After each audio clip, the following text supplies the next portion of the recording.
Number 25-2623 CR, United States of America versus Combs. I understand all counsel are present and prepared for argument. I understand that Ms. Shapiro is appearing for the appellant, and you would like to reserve 2 minutes for rebuttal. Is that right? Yes, Your Honor. Good. And before we begin, I also do want to assure everyone that, as in every case, we have read the briefs and the supporting materials thoroughly. We are very well acquainted with the facts of the case, and there is no need to go into any unnecessary detail. Obviously, anything that you need to raise for purposes of argument, you, of course, will go into, but anything unnecessary, we don't need. With that, Ms. Shapiro. Thank you, Your Honor. May it please the Court, my name is Alexandra Shapiro. I represent Appellant Sean Combs on this appeal, and I also represented him at trial. This case presents an important issue about respect for jury verdicts and public confidence in our criminal justice system. Multiple justices have questioned the constitutionality of acquitted conduct sentencing. McClinton made clear... Well, actually, I'm going to jump in right there, and I appreciate that you're leading with all that. If you were going to the question of the Sixth Amendment issue, is that where you were going? Not quite. Okay, I will. Why don't we lead? One of your arguments is that it would violate the Sixth Amendment to consider acquitted conduct. Let's put it that way. And I guess I would ask you, is that not a question that is foreclosed? Putting aside whether, in your view, Watts does foreclose this on a part of the Supreme Court, it has certainly been a holding of this court that sentencing courts may consider acquitted conduct at sentencing. Isn't that right? Panels of this court have held that. Yes, Your Honor. So then my question is, other than preserving your argument for consideration by this court en banc or by the Supreme Court, how is it that this panel could, in your view, overrule precedents of other panels of this court? So let me say first, and I'll get this, where I was going was towards the guideline. Sure, but let's just start with the Sixth Amendment. I think the first. Court doesn't necessarily need to resolve the constitutional No, I understand. question. Assume, though, because you did brief the Sixth Amendment Correct, issue, Your Honor. what it is that you would expect this panel could do in light of prior precedents of this court saying that it is constitutional for a sentencing judge to consider acquitted conduct. Two things, Your Honor. First, as we've argued in the briefs, we believe the Apprendi line of cases, including the more recent ones, and I would highlight in particular, this wasn't discussed expressly in our briefs, but was alluded to in the amicus briefs, the Erlinger case from 2024 from the You're Supreme saying that Court. those cases implicitly have overruled our circuit's precedents? No, I'm simply saying that those cases further point in the direction of holding that it would be unconstitutional. And I guess I understand that. But we typically cannot, as a panel, overrule a prior precedent of this court, full stop, unless there has been an intervening decision of the Supreme Court or of this en banc court categorically doing so. We can't find that our precedents have been undermined by subsequent developments and abandoned them. That's why we have the en banc process. I understand, Your Honor, and if this court is not inclined to take up that issue for those reasons... Well, it's not a question of inclination. I'm asking you why we would not be bound by prior precedent, regardless of the validity of your arguments, which maybe are good ones, to take to an en banc court or to the Supreme Court. I'm just talking about stare decisis here. Well, I don't think the court has expressly addressed this issue since the guideline amendment. I understand that the guideline amendment is a separate issue, but the reason the Commission amended the guideline was in light of these constitutional concerns expressed by, among others, Supreme Court justices. But I also think there's another I guess I'm lost there. You're saying that there have been, if we have a binding decision of the Supreme Court in Watts, we have binding decisions of panels of this court, you're saying that we can look at dissents of the Supreme Court, which are not binding, or we can look at statements concurring or dissenting in the denial of cert as overruling binding precedent? You're not suggesting Well, that, Your right? Honor, again, I don't... No, I just want to, are you suggesting that? We're preserving the argument, That I get. okay? I really don't want to spend a lot of time on that, if I may. Well, we're going to be here for a while, so don't worry about time. Okay, good. Thank you very much. So there is a second piece of it, though, that is relevant to that question, which is that I believe that precedents of this court in the 3553 analysis, including Vaughn and Johnson, have held that notwithstanding the rule that Your Honor referred to, that district courts must specifically explain in their arriving at their sentence, they must specifically consider the acquitted conduct and, the jury's acquittal when assessing the weight and quality of the evidence that the district court is relying on, and that did not happen here. So I think that's important too. Now, if I may, I'd like to go to... That line of argument I'm familiar with, and I'm going to apologize, I'm not familiar. Where did you raise that issue with the district court below, that even if it is constitutional to consider acquitted conduct, he should consider the weight and quality of the evidence below? Well, first of all, our district... That's the Cordoba Gigante line of cases. We cited the Vaughn case in our papers, and I believe... Before the district court. Before the district court, and I believe it was in our reply brief. But I would also just point out that throughout our papers below, we made abundantly clear in over 100 pages of briefing that for multiple reasons, the district court shouldn't consider acquitted conduct. But that's a distinct... There are various arguments one can make against acquitted conduct. One could make a Sixth Amendment argument. One could make a guidelines argument. One could also make the Gigante line of argument saying it is permissible, and yet you are not, as a district judge, compelled to take into account acquitted conduct because you must also consider the nature and quality. And arguably, I suppose, under some lines of cases, one would ask the district court to adopt a higher standard of proof. That's not what I'm really saying. I'm talking about what Vaughn says about what Vaughn says specifically. I'm not suggesting that... But Vaughn just says that the court should consider the acquittal when assessing the weight and quality of the evidence. Correct. That's it. It's one sentence in Vaughn. And then it goes, as Judge Nardini referred to, into citing Cordoba and Gigante. But how did Judge Supermania not do that here? He didn't do it at all. If you read his statement of reasons, he simply says, I'm only sentencing you for the conduct you were convicted of, and then he goes on to discuss all of the acquitted conduct. But at the sentencing hearing, he acknowledges that the acquittals, and he acknowledges you were acquitted of these charges.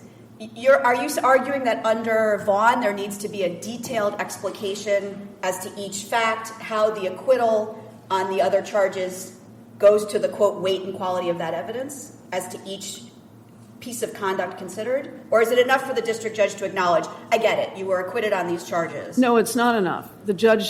Obviously the judge acknowledged that he had been acquitted, but that's not enough. That's just make weight. And I think in both Vaughn and in Johnson... Make weight? In other words, he said, yeah, there was an acquittal, but he didn't explain... You mean he didn't mean it, or he wasn't thinking it? What does make weight mean? That's a rather disparaging characterization, and I want to understand what you mean by it. Well, what I mean, that's not what I mean, just to be clear.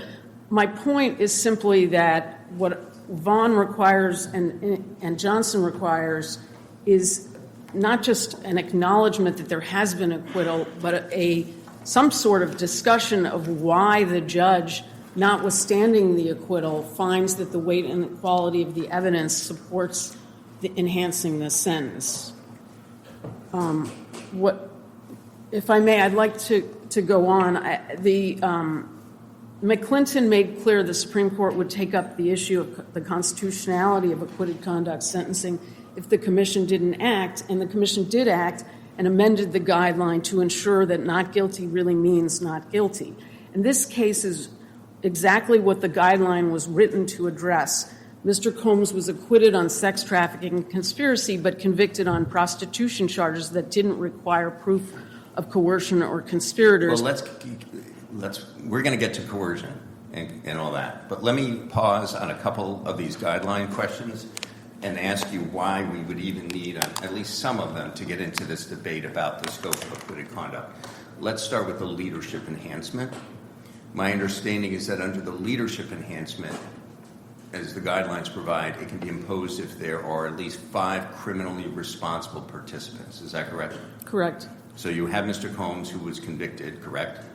Correct. So he's one. You have the 2 escorts who traveled across state lines. I understand that you are trying to challenge the convictions on the theory that they were not actually planning to engage in this specified forbidden activity, but assume that they were, and that we were to upheld those convictions. Those 2 would be criminally responsible participants, correct?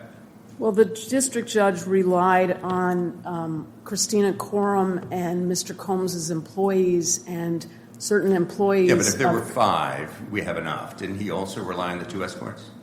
I don't think so, Your Honor. Okay, well, let me ask this. Here's my question. Would the 2 escorts be criminally responsible participants if they traveled across state lines with intention to engage in the forbidden activity? Well, this court has to review the findings below. Let's stick with my question. You can go back to it. Would the 2 escorts be criminally responsible participants under the guidelines if they cross interstate lines with intent to commit the specified activity? What is forbidden by the Mann Act? Don't think that's clear at all under the Supreme Court precedents about the Mann Act.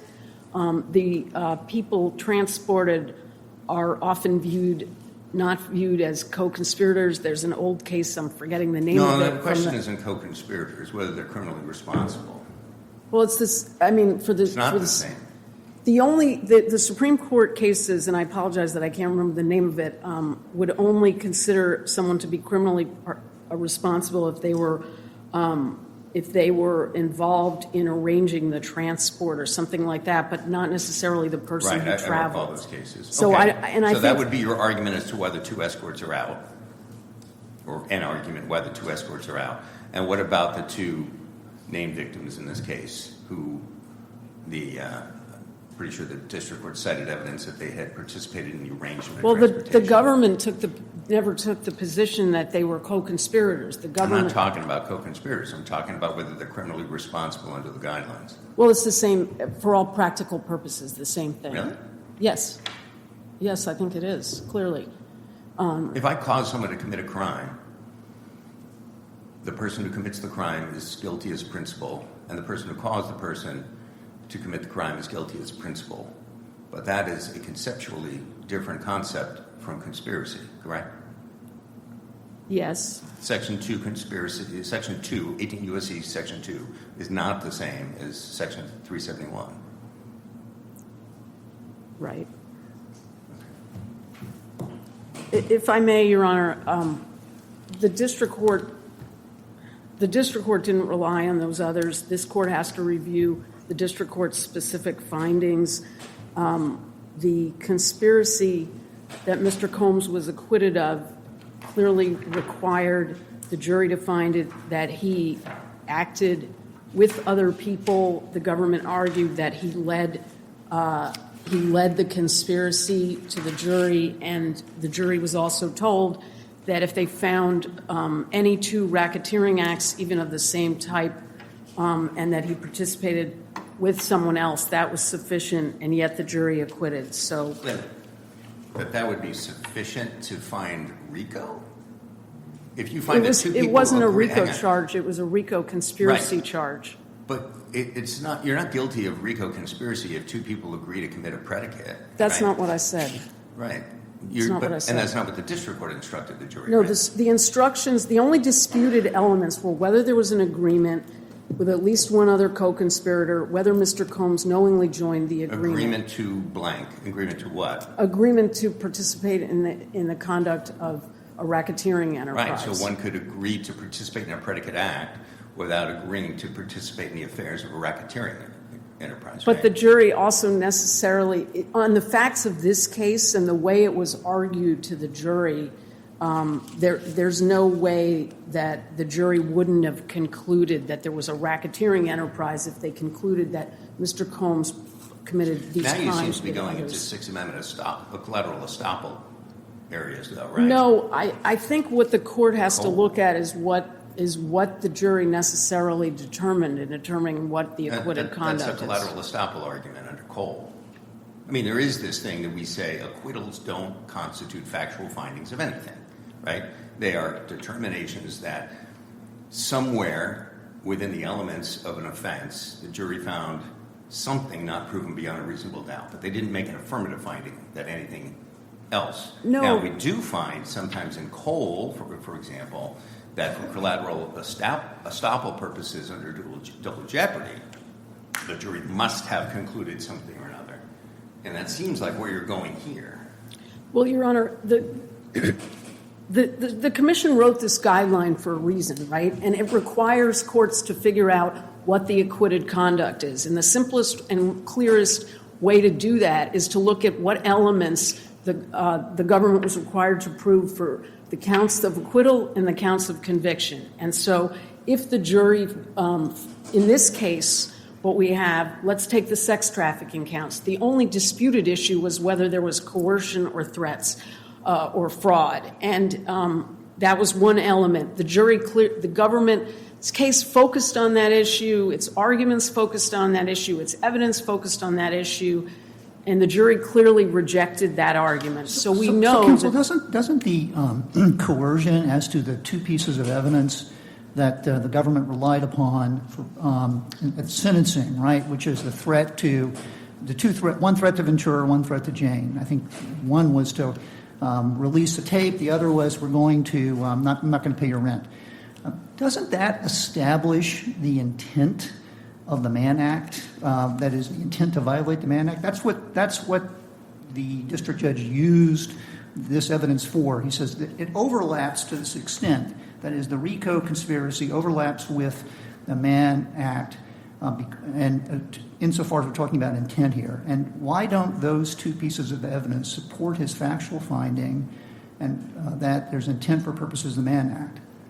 No, Your Honor, for two reasons. First of all, the intent element and the coercion elements are, as the government said, totally separate. And under our view of the acquitted conduct guideline, you have to look at it by element. And this type of analysis shows why the relevance test is problematic. But I want to also... I understand your point about the relevancy test, but isn't that just nomenclature? Right? We look at substance, not at labels. No, I don't think it's nomenclature because this is a relevant conduct guideline. The whole point of the guideline is to take acquitted conduct out of relevant conduct. And a relevance test really is another way of saying, well, acquitted conduct is not relevant unless it's relevant, which makes no sense. But I do want to talk about the specific incidents and why that's not correct. Okay. So first of all, with respect to the Cannes incident, there's actually no evidence that there even was a Mann Act offense in connection with the Cannes trip. So the government's argument is that threats were supposedly made on an airplane flight returning from Cannes to New York.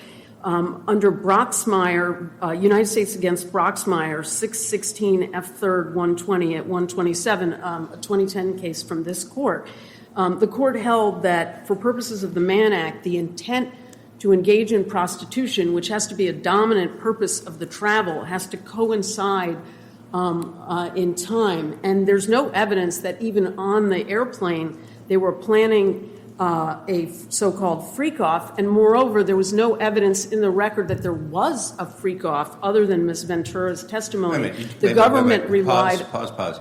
You just said there was no evidence other than a witness's testimony? Correct. Which is another way of saying there was trial evidence. Right, but not by the jury is the jury of fact. Clearly... So this... Not only was this argued to the jury in the summation, but the jury sent back a note asking for quote, Cassandra Ventura testimony regarding Ken and the events immediately following. That's at trial transcript page 8085, which is at docket 632 in the district court. And we know that the jury rejected the notion that that there was coercion in connection with that incident. With respect to the Mann Now you're Act, mixing two things. Let's grant you the notion that they decided coercion had not been proven beyond a reasonable doubt. But I thought you were just arguing a different thing, that the defendant did not have an intent for purposes of the Mann Act transportation, during the conflict? Because then you were saying there was no evidence that a freak-off even happened. Now, we're sort of venturing down beyond whether the jury found coercion to now say, yes, because you could say the jury found, yes, these events happened, but they weren't coerced. That's fine. There but was now no, you're saying they also found that none of this even happened. And I don't see how no, that follows. that's not what I said. Well, you said The there was no government- evidence that the freak-off happened except for Ventura's testimony, and then you were trying to argue the jury necessarily rejected Ventura's testimony. And I guess you're saying because they rejected the argument of the government that her testimony showed there was coercion, they must have rejected every single thing that Ventura said. That's not what I said. Well, that was the implication. Well, so let's that's not back what up. I meant to imply. The point is that the government relied for its the Mann Act, the whole Mann Act charges were basically an afterthought at this trial. They took up almost no time. The government relied principally on these two charts. And if you look at Government Exhibit 1402... I understand that, and you made that point very well in your brief. So isn't your argument really that what the government is doing here is mixing and matching? You're taking evidence from the claims that were acquitted to try to support the Mann Act claim, sentencing for purposes of the Mann Act, but none of that jury was presented to the jury for purposes of the Mann Act. Yes, Your Honor. Is that a summation of what... That's fair.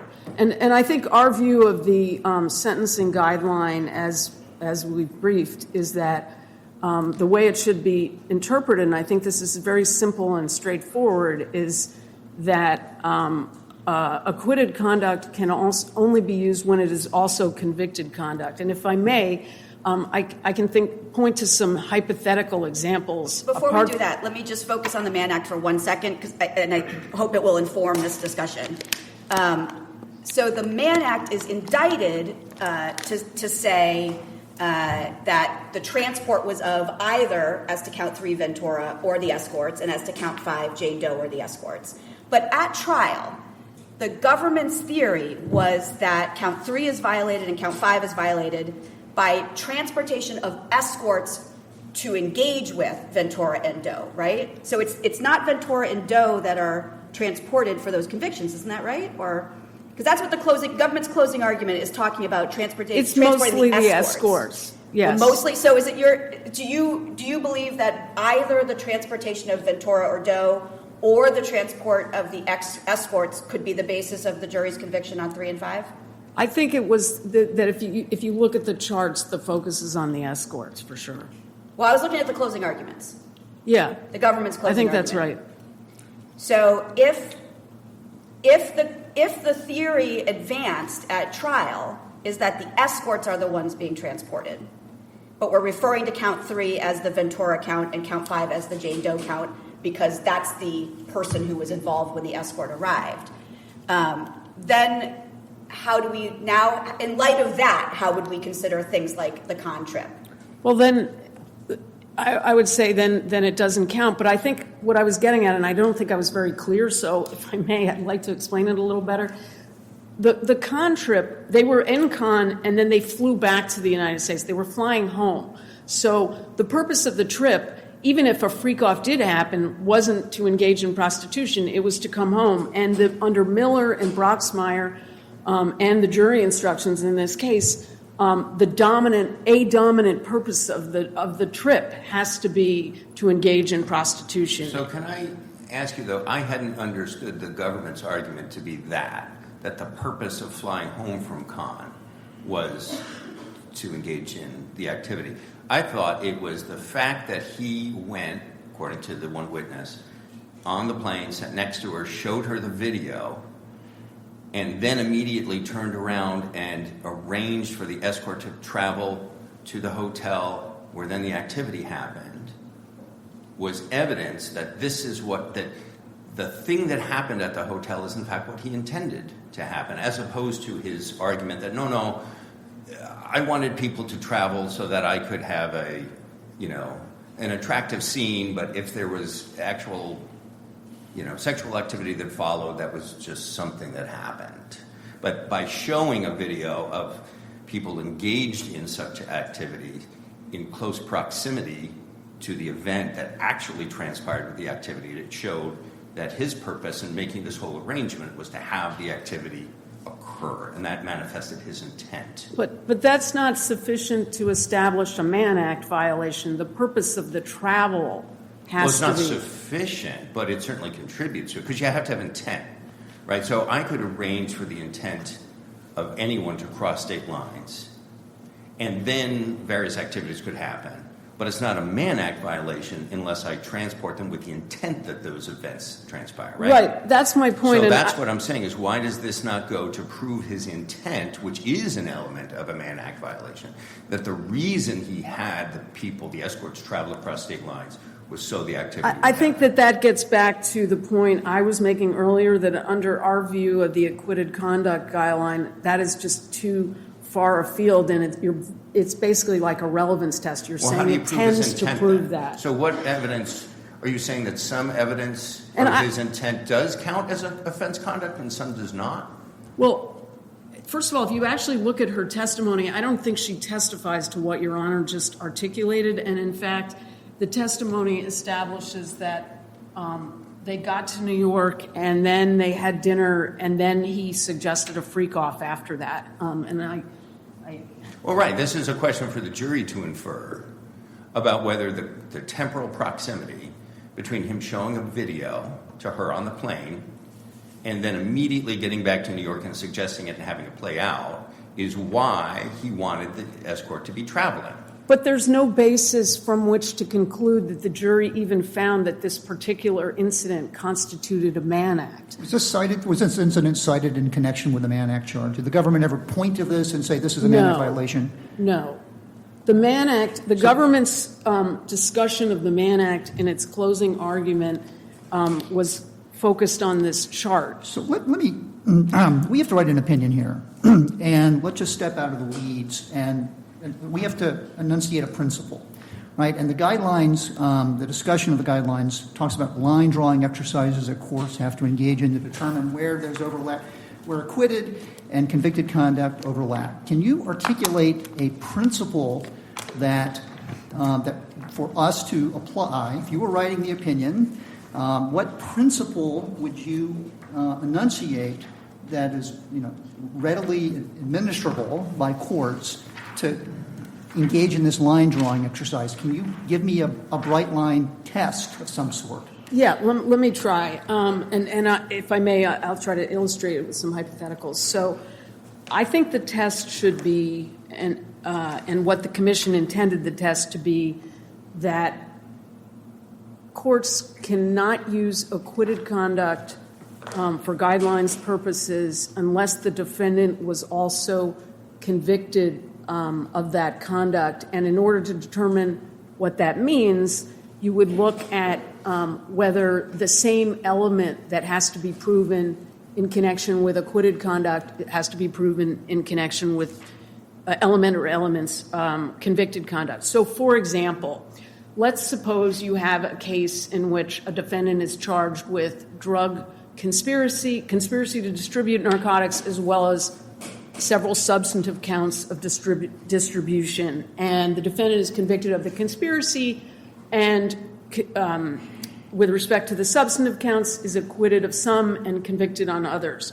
When determining the drug amount, the court could not count the ones the defendant was, the weight from the ones the defendant was acquitted of for the substantive counts, but could count the ones the defendant was convicted of, as well as any other drug deals that were either proven at trial or are proven at sentencing if they're not charged in separate substantive counts. That's one example. Another one would be you could have a fraud case in which the defendant is charged in securities fraud as well as wire fraud, and it's the same exact scheme to defraud, the same false representations in both counts, but the defendant is acquitted of one and convicted on the other. The way to make sense of that is to say it's clear the defendant has been convicted of the scheme to defraud, and so you could count the entire loss amount, even though he was, let's say, acquitted of wire fraud, either because maybe the jury didn't find the wire in furtherance or something like that, but it's clear that they did find the scheme to defraud proven because the same conduct underlies the element in both charges. To what extent does your theory rely upon the what the government argues in terms of the evidence? In other words, the case that's presented to the jury in terms of the elements.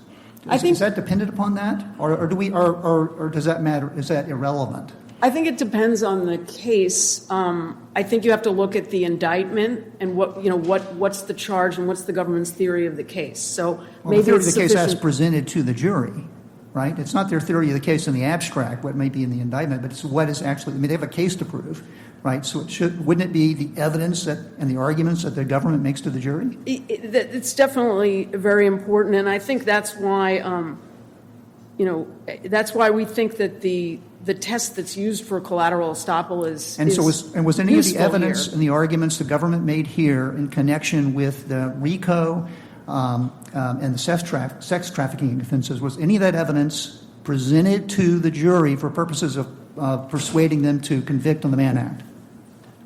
Yes. I'm sorry. Were you asking just about the RICO or the? No, both. Both. Yes. So to what extent did the government's case at trial on RICO and sex trafficking overlap with the government's evidence and arguments on the Mann Act?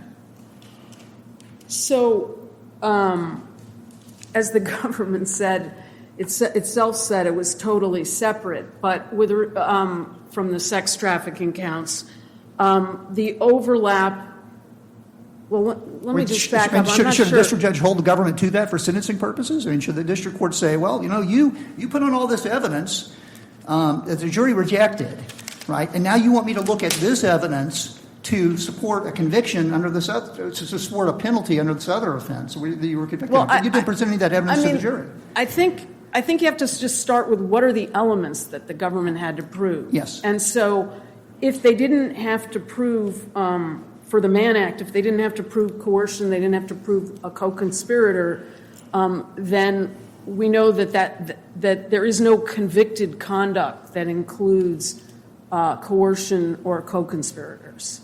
And that's really the starting point. And I think the evidence and the arguments just reaffirms in this case that the evidence that the judge was relying on is totally separate and, in fact, was acquitted conduct because he's mixing and matching is what he's doing, right? I mean, the district court here reached into the evidence that was used to support the government's RICO and sex trafficking case for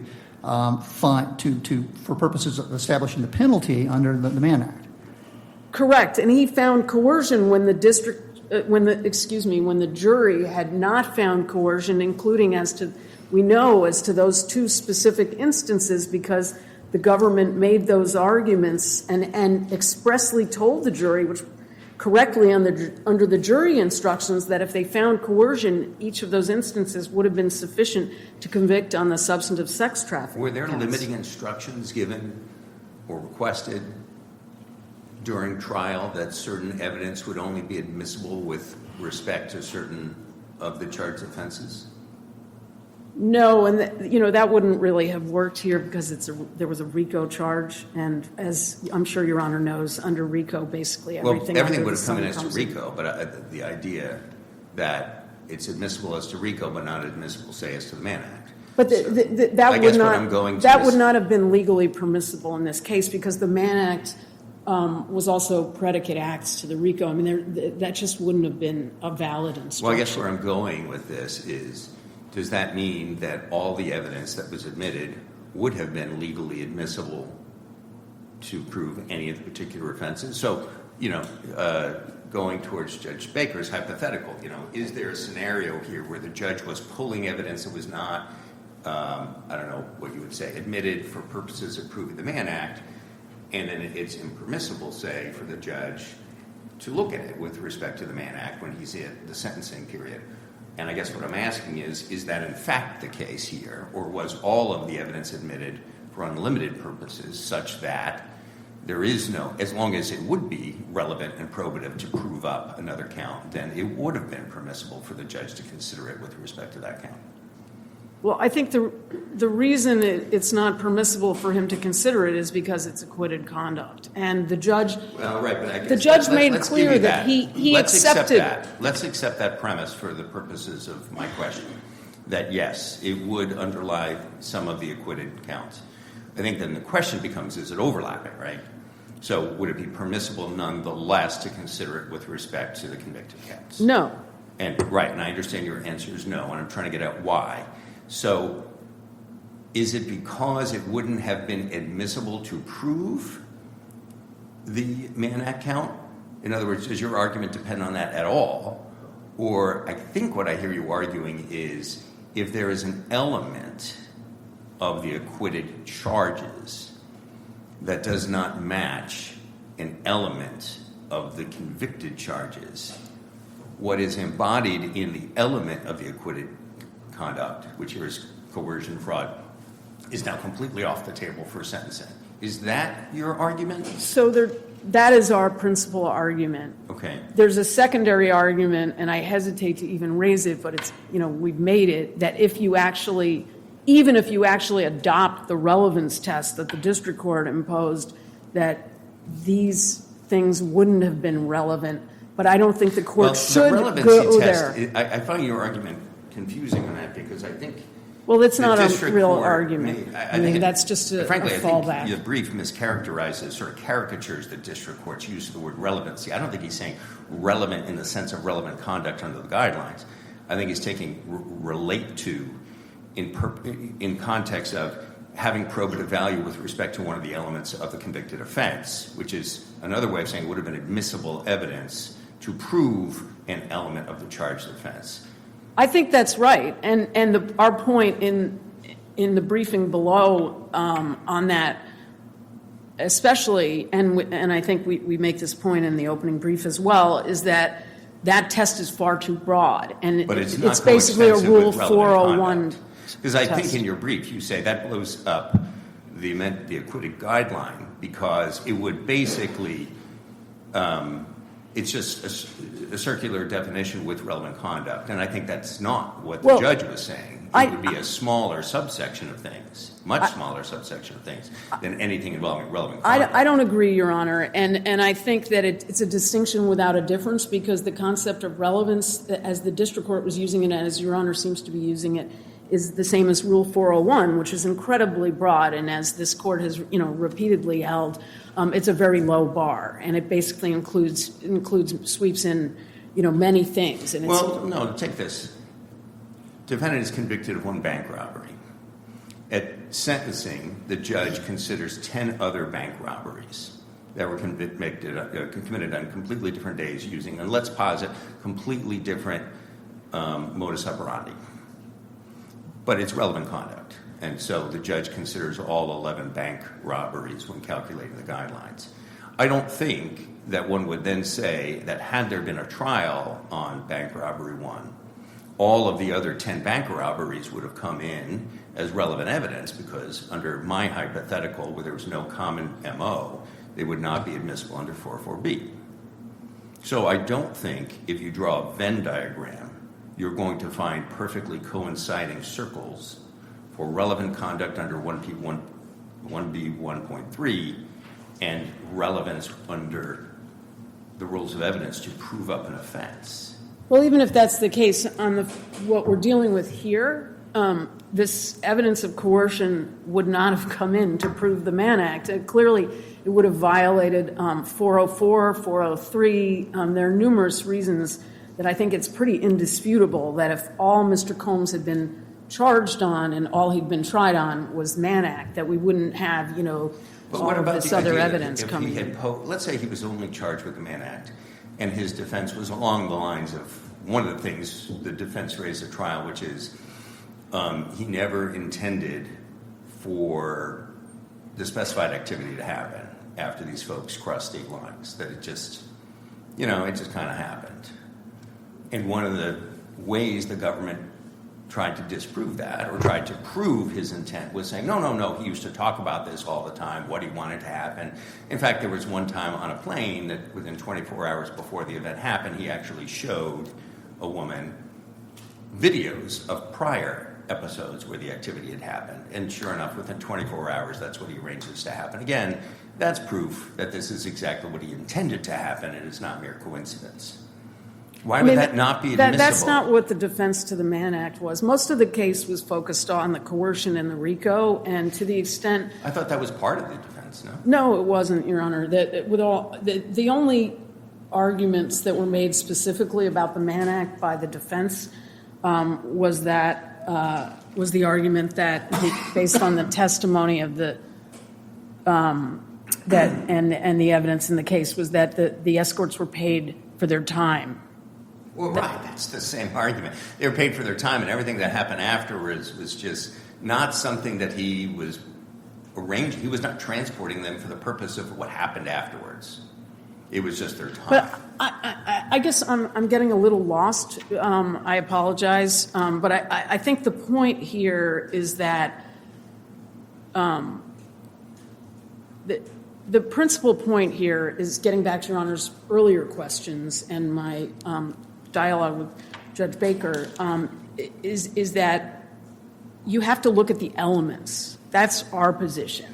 You have to look at the elements. This idea that you have a relevance test is not consistent with the guideline. And I just want to highlight. I'm sorry. Go ahead. Question. Sorry. I'm sorry. Well, finish your point, then I have a question. I just wanted to highlight, and we've mentioned this in the briefs, but if you look at the history of the guideline, the Department of Justice wanted the Commission to use the phrase "relates to" in the guideline, and the Commission rejected that because they thought that was far too broad, and they went instead with the language that's in the guideline. Okay, so the problem that I have with your test of an elements test is that sometimes the problem is we have different elements, right, for the RICO, for the sex trafficking versus the Mann Act. But there's evidence, conduct, that can underlie the government's case, right, in all these sets of charges. And the mere fact that you're acquitted doesn't, by the very plain terms of the guidelines, right? It doesn't take it off the table insofar as that conduct is also convicted conduct. And so what we're trying to discern here is, where is the line, right, for purposes of sentencing? And so you just can't rely upon a test of because it cannot be that just because in all conduct that is underlying the element of acquittal is then taken off the table, right? It can't by itself. Well, I don't agree with that, because I think it's going to depend on the case, right? And there are going to be cases that are maybe closer than this one. So you're going to have cases, for example, where there are maybe inconsistent verdicts, things like that. That's not the case here. This was very clear. I sat through this trial for 8 weeks. The government's focus from beginning to end was on the sex trafficking and the RICO. The whole where the debate was there coercion, or was this sex voluntary? Right. That was the gist The of Mann what Act was was an being afterthought. disputed. It was an afterthought. The Mann Act was just an afterthought in the government's prosecution. I mean, it was there, but it was effectively a sideshow. But that's the question, right? Can the government then look to all this can the district court look to evidence presumably rejected by the jury and acquitting on these other things for purposes of finding the penalty in the sideshow? And why shouldn't we just hold the government to what it argued? We should, absolutely. And I think the whole point of this guideline was to deal with the fact that many people in America, not just Supreme Court justices, not just other judges, but, I've really questioned whether it is both constitutional and right and consistent with respecting jury verdicts to allow acquitted conduct to be used to drive a sentence in this way. And I want to highlight that, and we mentioned this in our brief, but I'm not sure we gave it the prominence it should. This sentence was the highest sentence ever imposed for a Mann Act defendant sentenced under the same base offense level and criminal history category. Well, let me ask you about that. So would this offense be let's take the violence off the table, right? The allegations of violence that the jury rejected in the acquitted counts.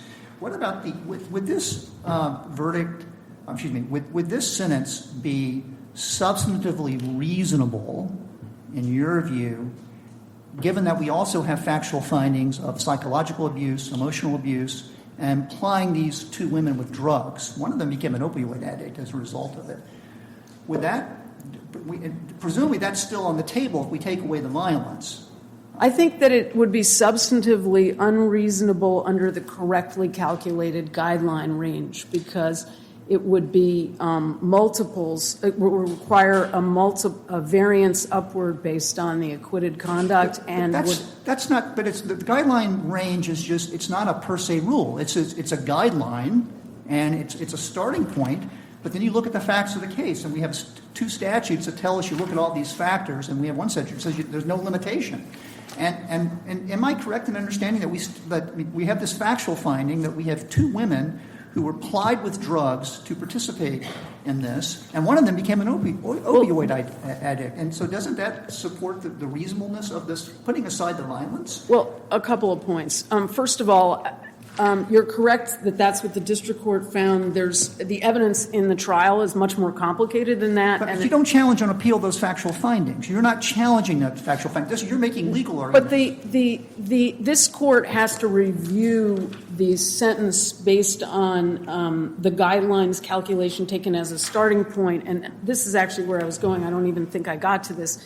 The Supreme Court in Martinez-Molina and this court in Seabrook and many other cases have held that a guidelines miscalculation is a significant procedural error that requires a remand and resentencing in most cases, even under plain error review. And so, for instance, this court has held that if you accept the guidelines argument, even in part, a significant upward variance would have been required, and a remand is required because the judge would have had to explain that variance.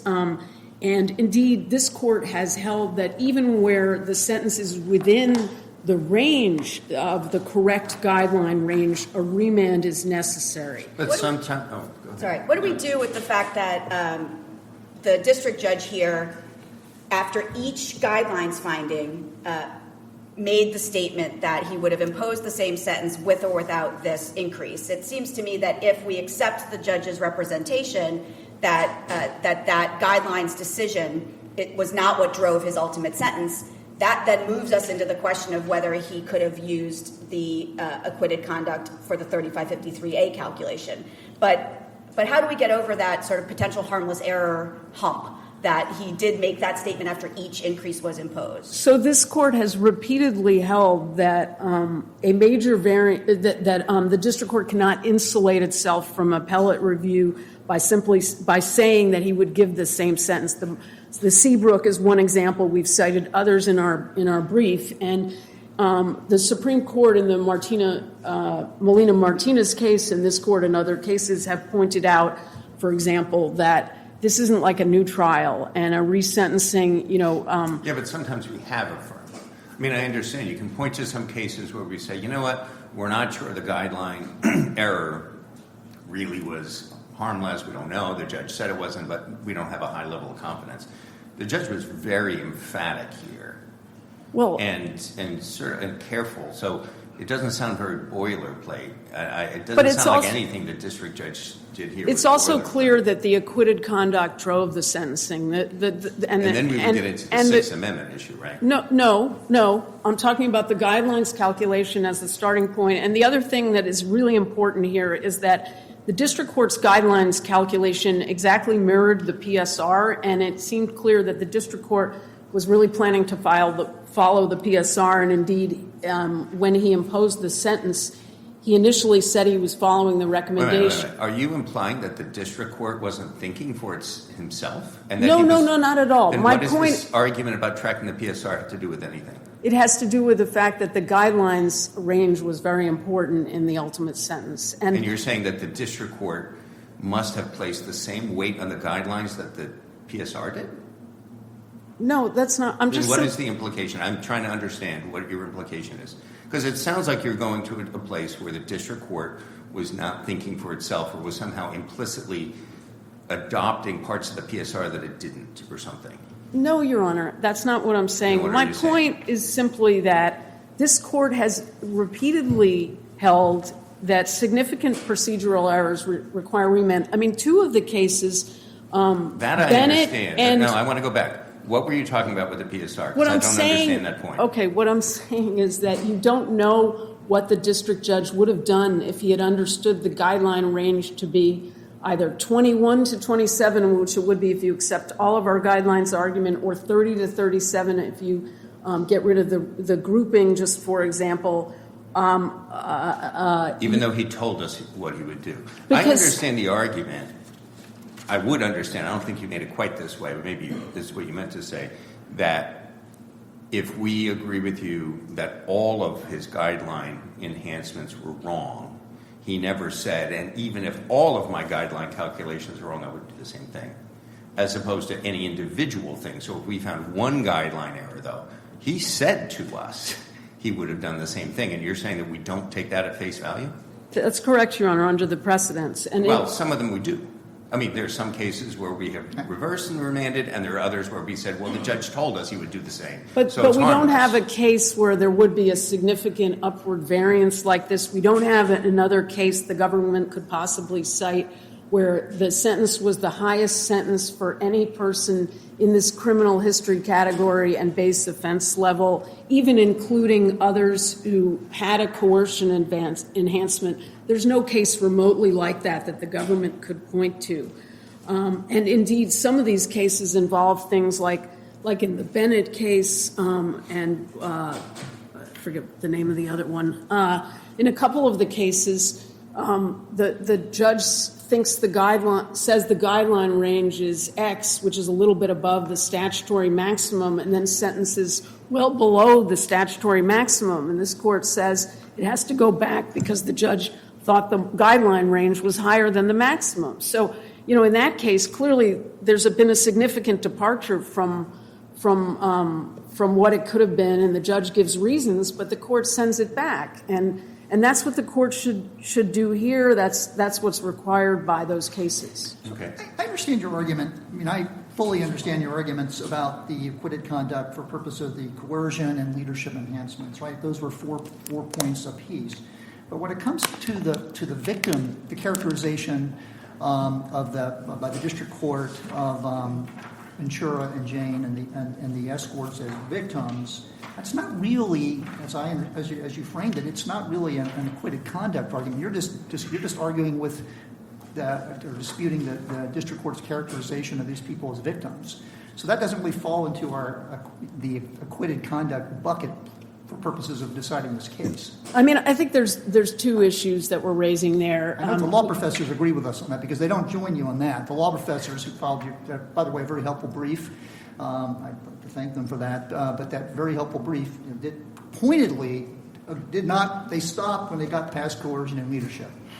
That's fair, Your Honor. I think our principal argument on that, we are arguing that the acquittals show that the jury didn't believe the two women were victims, but our principal argument there is that the term victim should be interpreted according to its plain meaning, which is someone harmed or injured by the offense, and that the application note is is inconsistent with that plain meaning. So even under Stinson, the grouping calculation was incorrect, and we're also preserving for further review a challenge to whether Stinson is good law. Right, but so for acquitted conduct purposes and looking at harmless error and how this might have played out, if there was a mistake under the guidelines, we're only looking at we're talking about it's almost double. Right. Well, yes, it takes us from, if we did 8, it would take us from that would go from we went from 50 would take us to 20. It's only we're talking about 8 points, right? It would go to the range would be 30 to 37 under that scenario, as opposed to 70 to 87, which was the starting point. Can I ask you about the definition that the Commission has given us of acquitted conduct? One of the things you pointed to contest the government's view is that there was a government proposal that acquitted conduct be defined using the word relating to or something like that. Related to. And the government has also pointed to a proposal that was before the Sentencing Commission that would use the word elements. And neither one of those was adopted. And instead they took this other definition that, as far as I can tell, they decided they didn't need to define further and said something along the lines of, don't worry, it won't come up that often, and it's going to be really easy. District judges are going to be able to figure this out. Why should we worry about line drawing? And as I recall, there was a letter from the Judicial Conference Committee on Criminal Law warning them that this was a very ambiguous guideline and that they very much should provide more clarity. And they didn't. They didn't take an elements test, which I think would have been very clear, and they didn't take the government's relating to, and they gave us one that says, don't worry, district judges are going to figure this out. And I don't know, maybe the district could figure it out. I'm having trouble as an appellate judge figuring it out. What are we to make of it if we decide that it is ambiguous? Does the rule of lenity kick in to guidelines issues? Are there other interpretive principles? There are 2 interpretive principles. So one would be the rule of lenity, and the other would be the related, but maybe more important, constitutional avoidance principle. And even to the extent, I understand the panel's position regarding, or Your Honor's position regarding the binding nature of those precedents we talked about earlier. But putting that aside, I think it's clear that at a minimum there are serious constitutional concerns with using acquitted conduct. And so I think, if the court finds that the guideline is ambiguous, it should be interpreted, the exception should be interpreted narrowly in favor of the defendant. And this is, I swear, my last question. I don't know about my colleagues. Are you aware of any other appellate courts that either have decided this issue or are facing it right now? Is this bubbling through the circuits in other ways where we are soon perhaps to benefit from the views of our sister circuits? I am not aware of any other appellate decisions interpreting the guideline. There are some decisions, relating to the Watts issue, but sure, but you're not aware of anything currently bubbling. My colleague advises me that there's a case pending in the First Circuit on this. Do you have it? That's fine. Well, if it comes out, that's fine. If it comes out, we'll find it, but that's helpful.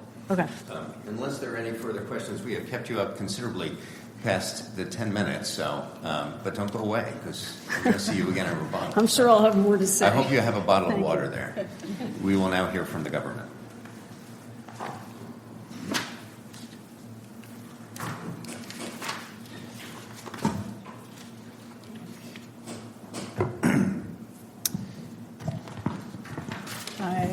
Good morning. It might be afternoon at this point, but may it please the court, my name is Christy Slavic, and I represent the United States on this appeal, as I did in the district court proceedings below. Judge Subramanian correctly applied the new acquitted conduct guideline in this case, and moreover, in determining the appropriate sentence under Section 3553A, Judge Subramanian properly considered the aggravated manner in which the defendant carried out his Mann Act offenses, which is, of course, consistent. You say aggravated manner. Let's talk about that. Why shouldn't we hold you to the way you prosecuted the case? You went to the jury and you said, this man did all these terrible things for purposes of the RICO conspiracy, for purposes of sex trafficking, and they acquitted him. And then on the Mann Act, it was just a sideshow, and you put in, I don't think there was any evidence, any live witness testimony. Just look at this, you said, look at these charts. And now you want us to rely on all this acquitted conduct that was presented to the jury that was presumably rejected for purposes of, or to allow a district court for purposes of the guidelines calculation. So why should we hold you to what you argued to the jury? Your Honor, I have several responses, but Please. First is that much of the conduct that the district court focused on in imposing the sentence was not acquitted conduct at all. In fact, it was admitted conduct. The extreme physical violence that took place in the context of these freak-offs and hotel... I get all that. I understand that. That's not my question to you. My question to you is, why shouldn't we hold you? It's not what the government, what the district court relied upon. I'm asking why we shouldn't hold you in terms, require a district court to hold the government to what it presented to the jury for purposes of, for deciding the scope of acquitted conduct, to look at what you actually presented to the jury for purposes of those charges, and then asking, did it overlap with the acquitted charges? And I don't think there's any overlap here. Sure. So just backing up a moment to talk about how the case was presented. Counts 2 and 4 were the sex trafficking counts, and those, of course, were acquitted counts. Counts 3 and 5 were the Mann Act counts. All counts were charged as courses of conduct as opposed to specific instances.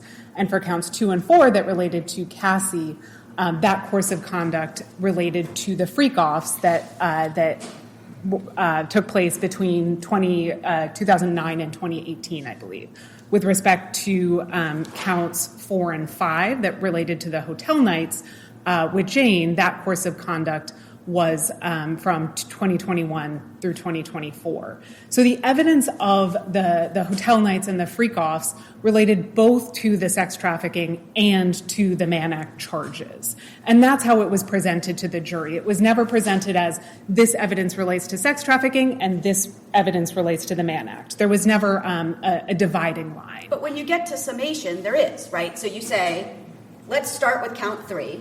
The defendant is charged in count 3 with interstate transportation for the purpose of prostitution related to freak-offs involving Cassie. That's how you describe count 3. I think that's right. And then you go on to talk about all of the evidence about escorts travel. And it doesn't talk in your discussion of count 3, and similarly, it's a very, very mirrored for count 5 when you talk about Jane Doe. It doesn't talk about Ms. Ventura or Ms. Doe being coerced, or Ms. Ventura or Ms. Doe being transported. It says count 3 is about escorts traveling for the purposes of contact with Cassie, and count 5 is about escorts traveling for the purpose of contact with Jane. As Judge Baker is saying, where else can we divine the government's theory of those two counts other than summation, and why shouldn't we hold you to it? So just to be clear, the government's theory was that the travel involved both Cassie and Jane and escorts. So but I think that what you said in your closing? I don't have the exact words of the closing, but that was. I think that your other question is, why shouldn't the government be held to what it argued? Let me just stop you for a second, because the last thing you say on count 3 is, quote, all of the examples that I just went over showed the defendant caused commercial sex workers to travel across state lines for freak-offs. The defendant is guilty of count 3 based on any single one of these instances. Then you say, let's move to count 5. So that's how you started and ended count 3. So the point was, the government, in closing, went over several examples. It was not a comprehensive list of all the instances of travel because... No, but the theory was that he caused commercial sex workers to travel. That was the theory on which you asked the jury to convict Mr. Combs on count 3. Sure. Not that he caused Ms. Ventura to travel or that he coerced Ms. Ventura into something. The theory was he caused commercial sex workers to travel. Other than the constitutional challenges, there's no sufficiency of the evidence challenge to that for good reason. It looks pretty much like he did. But that's the government's theory, right? That was the government's argument at closing. I think kind of backing up the import of this line of questioning is, shouldn't we hold the government to what it argued in closing? And I don't think that that's right. I think the theory is, if the government made this argument, doesn't that mean that the jury accepted that argument and didn't consider any other possibilities? And I don't think that that's a fair inference. What we're trying to do here is to figure out where, draw this line. So the jury acquitted on certain things and then convicted on other things. So what does a jury have to rely upon? Don't you think they're listening very intently to the closing argument? Isn't that going to be very, very important in their consideration? Of course, Your Honor, of course. But the jury in this case, was properly instructed on each element of the Mann Act and had to find each element of the Mann Act met beyond a reasonable doubt.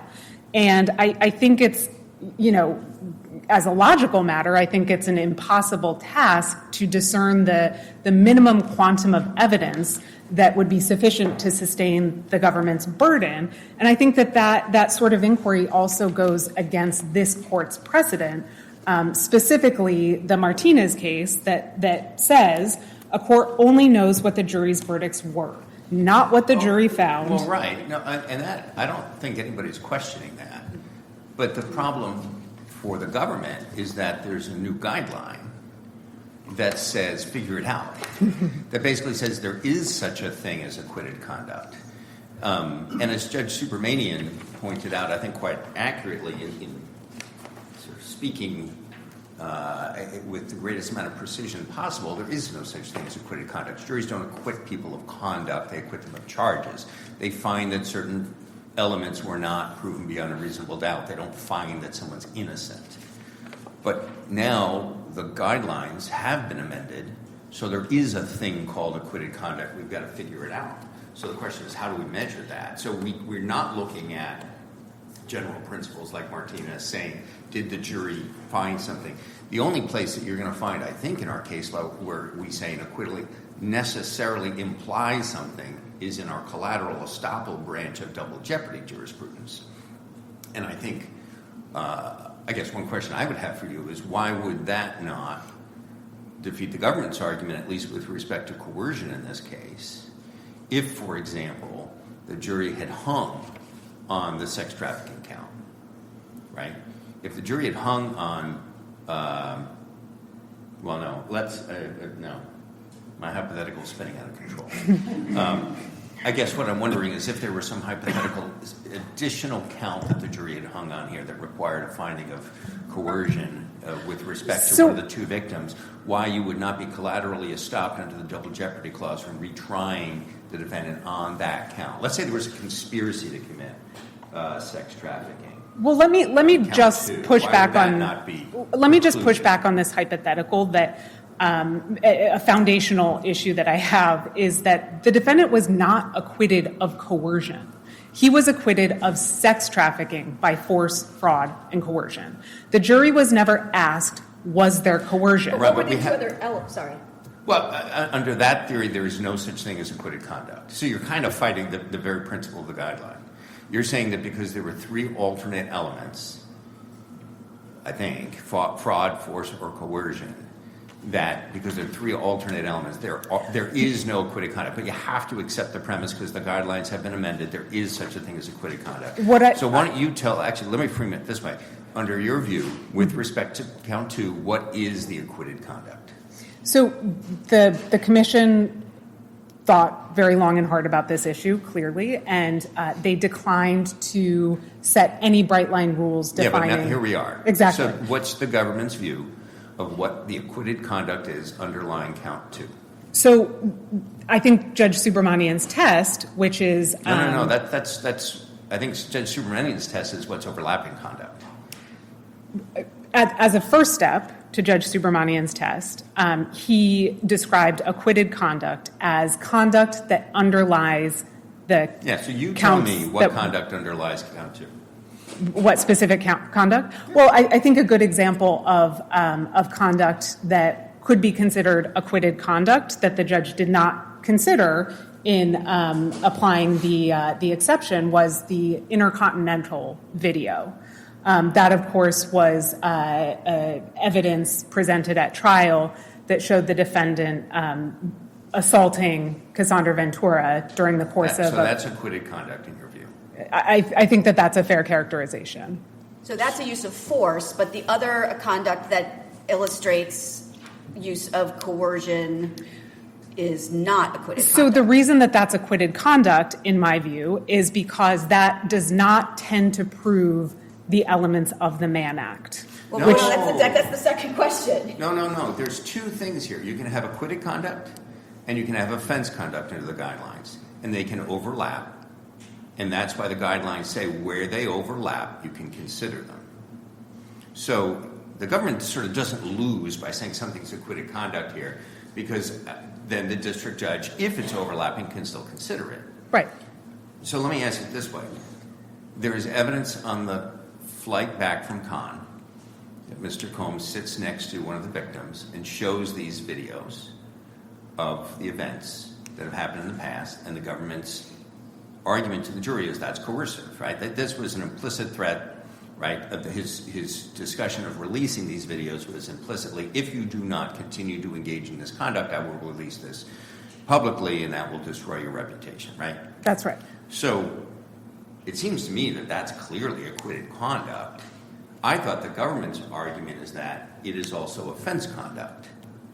And therefore, because it's overlapping, the judge was allowed to consider it. So I want to ask you about just the first part of my question. Okay. In your view, did what Mr. Combs do on the plane back from Cannes also constitute acquitted conduct? So I think the answer is maybe. I think it depends on the definition of acquitted conduct. Okay, but under the government's definition, is it acquitted conduct? I think the judge properly... No. Under the government's view. Forget it. Let's pretend it's before sentencing. Under the government's view, is that acquitted conduct? I don't think that because the defendant was not acquitted of coercion, I don't think it's necessarily... Because Unless you're saying he wasn't acquitted of anything. Because if there was fraud, if there was force, there was fraud or coercion, he's guilty, right? What I'm saying is, no, I don't think that that's right. It's not just if there was force, fraud, or coercion, he's guilty. He had to know or recklessly disregard... There are multiple elements. But I think what your argument would lead to is that there's no such thing as acquitted conduct, because there's always multiple elements. One can't, from a jury's acquittal, ever know which of the elements they found unsatisfied. Ipso facto, there's never a category, there's never a bucket that's filled with something called acquitted conduct. Tell me why I'm wrong about that. In what world is there a bucket that's full of acquitted conduct in your position? Your Honor, I think this case is I think presents a lot of gray lines, and I think that the cases that come up in some of the dissents that the panel has already mentioned related to drug cases, for instance, where there's a conviction on a conspiracy count and an acquittal on a distribution count, or vice versa. And there's a special interrogatory where the jury finds specifically some amount of drugs. Like, I think that is very easily described as acquitted conduct. Absent a special interrogatory, when does your test yield anything that constitutes acquitted conduct? Your Honor, I think that in those sort of more straightforward cases where facts were presented directly to the jury and rejected by the jury, I think... When does that ever happen except with a special interrogatory? I think that can happen in, for instance, a 2-count drug distribution case. In one count, there's a conviction. In one count, there's an acquittal. I think the acquitted weight of the drugs would be... Each of those counts, let's assume it's a distribution count. Each of those counts has multiple elements, right? Knowing what the drug was, distributing it purposely, right? I purposely handed it to you. That's how I knowingly distributed it. But also knowing that it was heroin, right? Because the defense might have been, I thought it was fake drugs. I thought I was cheating, right? Each of those has multiple elements. So you're always going to be in a position, if you're the government, taking the position I think you're taking, of saying, well, I don't know whether the jury found that he didn't know it was heroin, or I didn't know that he thought that he was purposely distributing it, or whatever it might be. So I don't understand your argument. I think going back to the guideline itself, which does create a thing called acquitted conduct and convicted conduct, the commission deliberately did not define either term, leaving us in this position. But it clearly must have some content. Exactly. I think And that's it right. can't be what we have always said under the Sixth Amendment is true, that there is no finding implicit in a verdict of acquittal. So that's off the table as to what the commission was trying to say. That's right, Your Honor. And what the commission did say is that the court is in the best position to determine what is acquitted conduct and what is convicted conduct. According to some rule of decision, not in terms of arbitrarily deciding A in one case and B in another. So we are tasked, as the district court was, with coming up with an articulable rule. Sure. So here we are. And can I ask you, please, to articulate what's the principle? We have to write an opinion. The same question I posed to your friend. We have to write this opinion. What is the principle that distinguishes acquitted from convicted conduct? So acquitted conduct,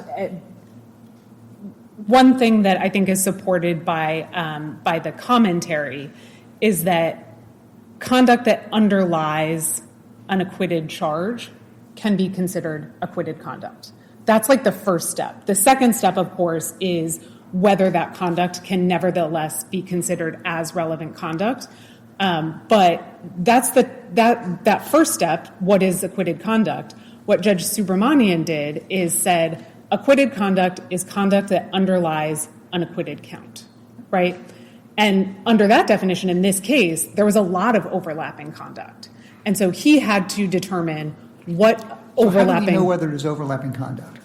Where do we look to determine that? I think that's where the judge's discretion, the judge who's overseen the trial... But this is, we're trying to find out what the purpose of the guideline is to make sure that the jury's acquittal isn't negated. So we're trying to understand, and this is difficult, right? We're trying to understand what the jury did.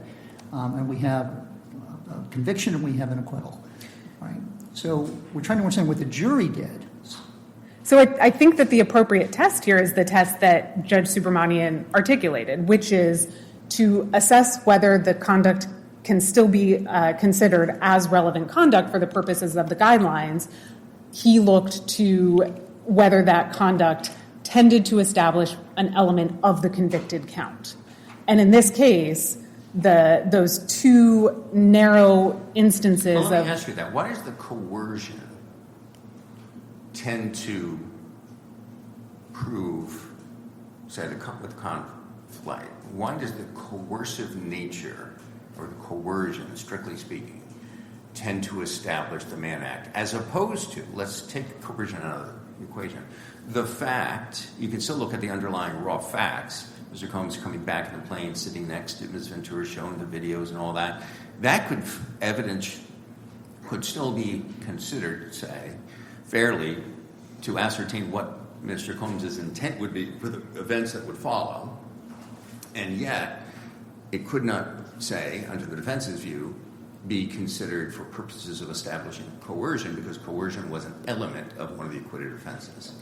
So I think, to answer your first question, which is how does the travel in Cannes and the situation on the airplane, how does that establish the Mann Act? I think it's for the reasons that, Judge, you articulated in your colloquy with my colleague. I'm saying, let's grant you that. Let's hypothesize that the events on the airplane are admissible and were properly considered by the judge to figure out, did Mr. Combs really intend what was all going to happen was going to happen? Let's just posit that. But isn't there a world in which the guidelines say, yeah, you know what, that's fine. Consider it for purposes of the Mann Act elements. But you can't draw the further conclusion that that was coercive in nature. Well, the guidelines... Because that's what the jury said did not happen, or did not find happened, and therefore it's acquitted conduct. So I think because this acquitted conduct tends to prove an element of the Mann Act. The coercive nature of it, the inference that it was coercive, because I think that's really Well, a distinct fact, right? That inference is coercion is defined in the guideline. The fraud and coercion guideline, or excuse me, enhancement is set out in the guideline. And the definition under that, coercion under that enhancement. Let's assume it is coercive conduct. I think what Judge Nardini's asking, and I have the same question, is how does the fact of its coerciveness tend to establish some, in whole or in part, an element of the Mann Act offense? I think it relates to the temporal proximity between the coercion, the threats, I'll call it, the threats, the transport, and the demand for a freak-off. So let's say the conversation instead was, instead of it being coercive on the plane, was when we get back, my plan is to fly some escorts in and you're going to have sex with them, and I'm going to pay them for that. Sure. I think that would establish the intent. Exactly. So why is the additional aspect of that conversation, that encounter on the plane that's described, that the coercive aspect of that, why does that add anything to establish in whole or in part the Mann Act offense? Because I think it's what he's asking for. It's the threats are not followed by a request to go to dinner, a request to ask Cassie to do the dishes. Those threats are followed by a demand for a freak-off. So the coercive nature of the threats are directly relevant to the intent to have the freak-off, which then later happens. Well, okay. Except you've agreed that it didn't need to be coercive in order to support that aspect. No, not necessarily. It just so happened in these two specific instances, the threats did amount to coercion under the enhancement. And I think that was, I think Judge Subramanian approached. Can I ask you a hypothetical? And I don't know, it doesn't map onto this case, but I'm trying to make sense of the acquitted conduct guideline. We have a defendant who's charged with murder. He points a gun at the victim's head. He pulls the trigger at point blank range, kills the victim. He's charged with first and second degree murder. The jury acquits of first degree, which would have required a finding of premeditation, but it convicts of second degree murder. Let's say it was some sort of heat of passion or something he just did on a moment. Comes to sentencing. Is the premeditation, which is purely mens rea, in your view, acquitted conduct or not? And if so, is the judge, in my hypothetical, allowed to make a finding of premeditation by a preponderance and sentence the defendant accordingly under the guidelines? So the premeditation, I think... Because what I'm trying to do is draw a distinction between the actions, the physical actions, and I'm going to analogize that to Mr. Combs coming back in the airplane, sitting next to Ms. Ventura, showing the video, saying the words he said. Those are sort of raw facts. Mm-hmm. Clearly, they underline my hypothetical. Clearly, the underlying facts of the man reaching over with a gun, pulling the trigger, and killing a victim are raw facts. Clearly, in my hypothetical, they underlie the second-degree murder conviction. Sure. But the jury has acquitted on first-degree murder, meaning they have not found premeditation beyond a reasonable doubt. It seems to me that if we pursue the government's theory here, which is you can consider the facts surrounding the walking back in the plane, the showing the videos and all that, and then the judge can draw whatever inferences the judge thinks appropriate because the facts were properly before the jury on a conviction, then the judge, in my hypothetical, would be able to find premeditation beyond by preponderance and sentence accordingly under the guidelines amendment. Is that your view? I think that's right. I think that's right, Judge. Assuming I'm tracking your hypothetical. And you don't think that is what the commission was trying to avoid? No, I think the commission understood that there's overlapping conduct right? Especially in trials of this nature, where these different counts rely on the same factual instances to prove the different counts. I guess just from a gut instinct, it seems like my hypothetical would be the prototypical example of what the guidelines, as amended, were trying to avoid. So it seems hard then, if that is the government's view of how it would map out in my murder hypothetical, it's hard to accept how plausible the government's reading of the guideline is. Your Honor, I think hypotheticals are I find very difficult in this context. The Commission understood that these situations are incredibly fact-intensive, and that's in large part because they only come up after a trial. And trials are all different, right? And evidence comes in different ways and weaves together differently. This is a very fact-intensive inquiry.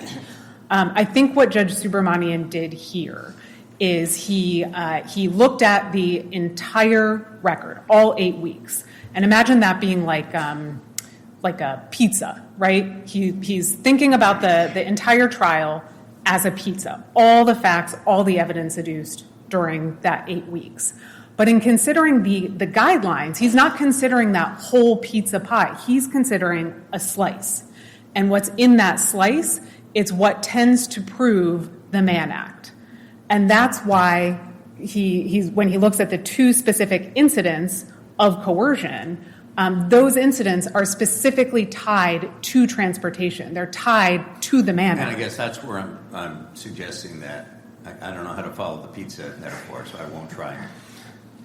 That it's a little bit more analogous in my murder hypothetical, that the judge in my hypothetical can consider the physical actions of people, pointing the gun, shooting, the bullet hitting, the victim dying, but would not be able to consider the additional inference of premeditation. So you can still be considering the slice, if the slice is considered the evidence that was put before the jury, but I'm suggesting, or I'm positing the possibility that the guideline might limit the inferences that can be drawn to the extent those inferences are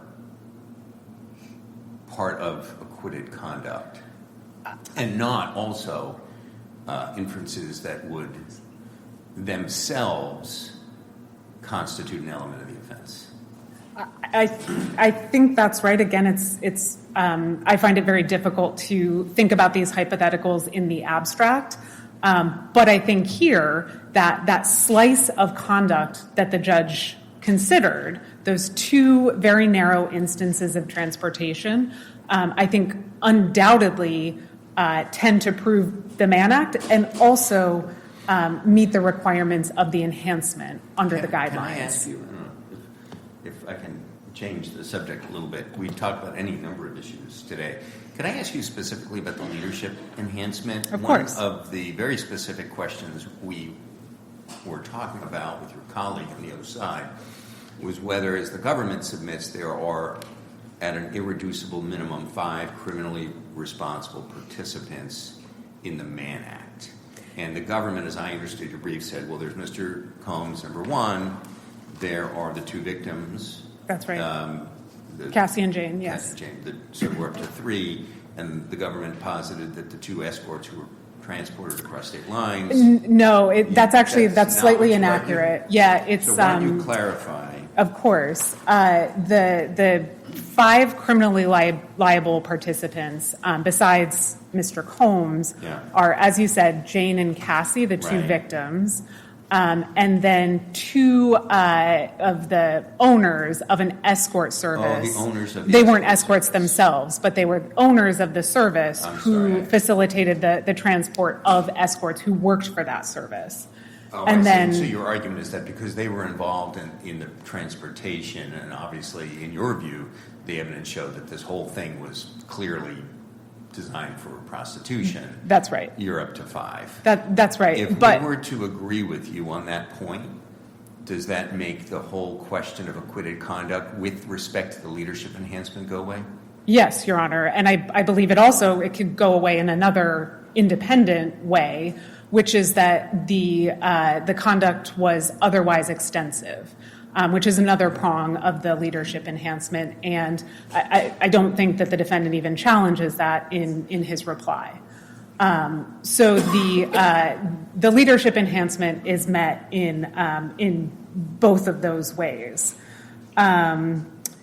With respect to... Were those, remind me, and I should know this, and I don't recall, did the government present arguments that the escorts and their employers were members of the alleged racketeering enterprise? No, Your Honor. Conspiracy? The only individual that the government identified as a criminally responsible participant for the purposes of the leadership enhancement was Christina Coram, who was an employee of Mr. Combs and who was alleged... My question was about, in terms of when you argued the RICO conspiracy count Yes. to the jury, did you argue that the escorts or their employers were members No. of the RICO conspiracy? No. So I take it your argument would be that to the extent the district judge could permissibly consider the escorts and their employers, there would have been no overlap at all with acquitted conduct. Exactly. That would be your argument. Exactly, Your Honor. And then can you remind us who the judge said, I know I have this here, who the judge said were participants? Who were criminally liable For participants? the purposes of the increase, right? Yes. James and Collins? Ventura, Jane, Coram. Combs, Coram, who was the only employee. And then Right. James and Bridget Collins. Bridget Creshover Collins, yes. Those are the two. Those are the employers. two So escort we employers. Knock out, if we were to say to drop out Coram. That's right. You still have in 5 your view, participants. You're still left with 5. That's right. And that's, okay. And that meets the enhancement. That's And then right. he also said the services of numerous outsiders that were peculiar and necessary to defense.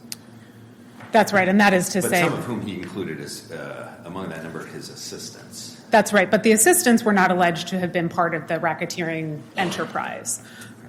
So that is, like I said, that's another way to support the application of the leadership enhancement in that case without even touching acquitted conduct or potential acquitted conduct. With respect to the 3553A factors, you touched on this briefly with my colleague, but as Judge, you pointed out, the case law is binding that under the 3553A factors, sentencing courts can consider acquitted conduct. But I just point out that what the judge did here, what really drove his Section 3553A analysis, didn't rely on acquitted conduct. It didn't even rely on disputed issues to begin with. And let me just give you an example. In assessing the history and characteristics of the defendant, the court found that the defendant abused the power and control he had over the lives of women he professed to love dearly. He abused them physically, emotionally, and psychologically. That's not acquitted conduct. That was all admitted conduct. The defendant admitted from the outset of the trial that the defendant engaged in horrific domestic violence. And so all of that conduct was admitted.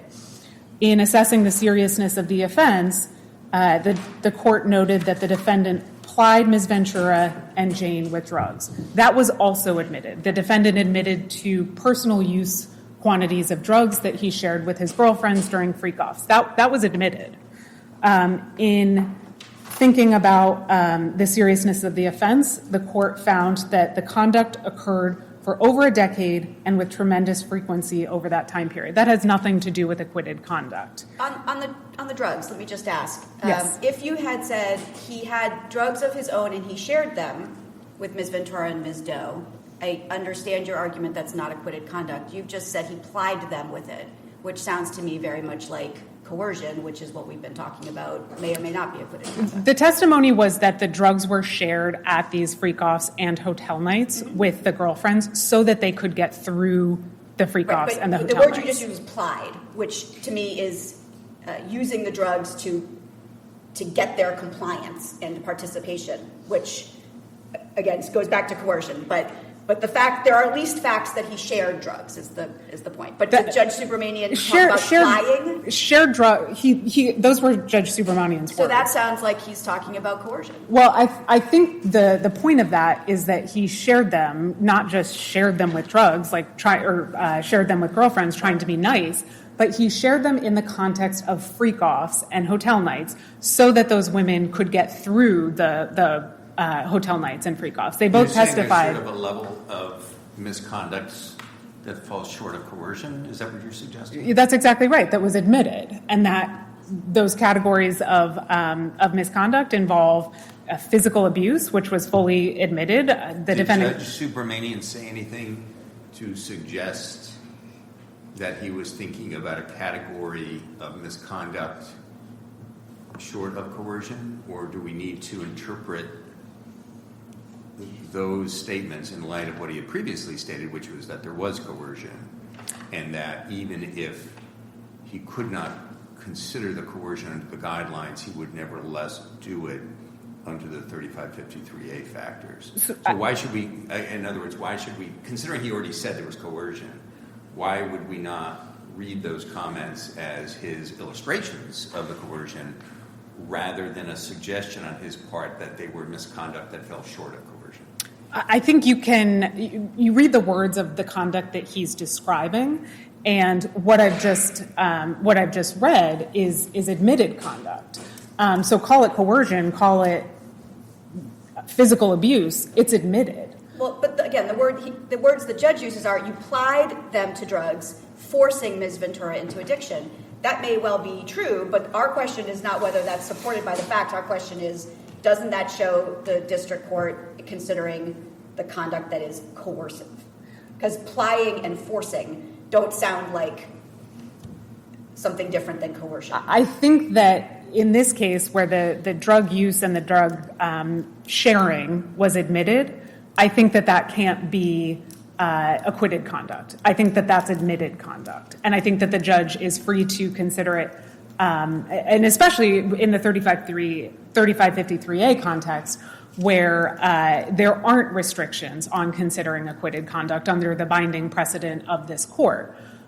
So I think that the judge was, I wouldn't necessarily agree that he's describing coercion, and I think even if he were, he would be free to rely on that in imposing the sentence under the 3553A factors. At which point then we get into the constitutional question, if it is in fact acquitted conduct. That was not. That's right. Yeah. That's right.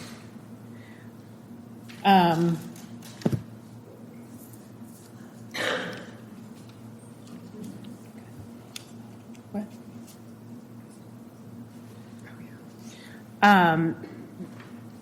We've been talking a lot about the guidelines and Judge Subramanian's application of the acquitted conduct guidelines. And the last thing that I would say on this is that even if Judge Subramanian made an error in his application and interpretation of the acquitted conduct guideline, which we don't think he did, but even if he did, that error would be harmless. And that is because he unequivocally and explicitly stated that he would impose the same sentence regardless of the acquitted conduct guideline. He reviewed voluminous sentencing submissions. He noted at the outset of the proceeding that there was a general lack of guidance with respect to this guideline. He considered the arguments of all the parties, and he provided detailed reasons for his application of the various enhancements. Could you remind me, I think I asked this question to your colleague on the other side, just remind me. I recall that as he found individual sentencing guideline enhancements, he then would say, I impose this enhancement, even if the acquitted conduct guideline does not permit me to do so, I would impose the same sentence anyway. So he did this with respect to each of the three enhancements, right? So did he say something at the end that one could read as a wraparound? And even if I have erred with respect to all three enhancements? Or did he only say that those three points? So I think when you look carefully at the record, he noted that his sentence would be the same regardless of the acquitted conduct guideline with respect to the fraud and coercion enhancement, right, and with respect to the leadership enhancement. I don't think he made the same statement with respect to the victim grouping enhancement. So let me ask you this. Wouldn't there be an argument on the other side that even if we were to take at face value the district judge's statement that he would have imposed the same sentence, even if any one given guidelines enhancement was erroneous, if we were to conclude that two or more were erroneous, then we don't know what the sentencing judge's intentions would be, and we would normally send it back. Is that, so, would you agree or disagree with that statement? I think I disagree, assuming I'm tracking this correctly. And I would point to the Jass and Dara cases from this circuit, where both courts were interpreting a new guideline enhancement. And like in the case here, where Judge Subramanian was interpreting the new acquitted conduct guideline. And in those cases, the courts noted that this was a new guideline, there was some ambiguity, and that even if they got that guideline wrong, which the court ultimately decided they did, they would impose the same sentence regardless. And that's exactly the situation that we have here. With respect to the acquitted conduct guideline, which is the guideline that could affect the fraud and coercion enhancement and the leadership enhancement, Judge Subramanian specifically said that it doesn't matter if the acquitted conduct guideline applies here or not, I would impose the same sentence.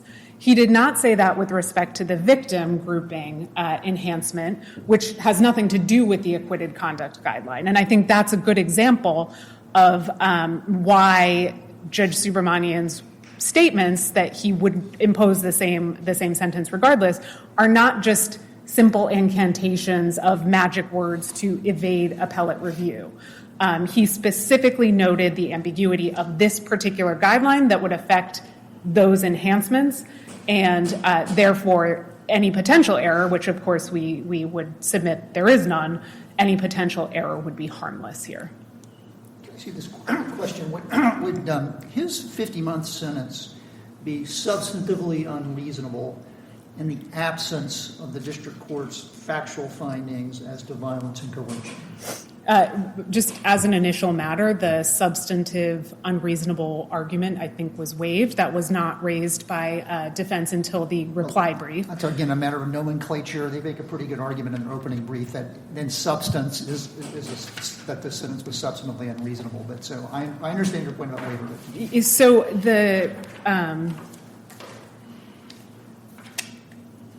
So in determining whether a sentence was substantively unreasonable, this court has to review in light of the 3553A factors.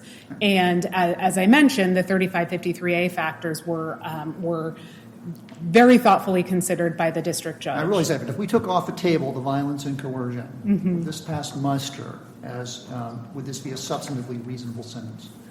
Your Honor, I don't think you have to, because under the 3553A factors, all acquitted conduct can be considered. But even if you did... I realize that, but let's assuming for the purposes of my hypothetical, assuming that we take off the table the violence and the coercion, right, would this sentence be substantively unreasonable?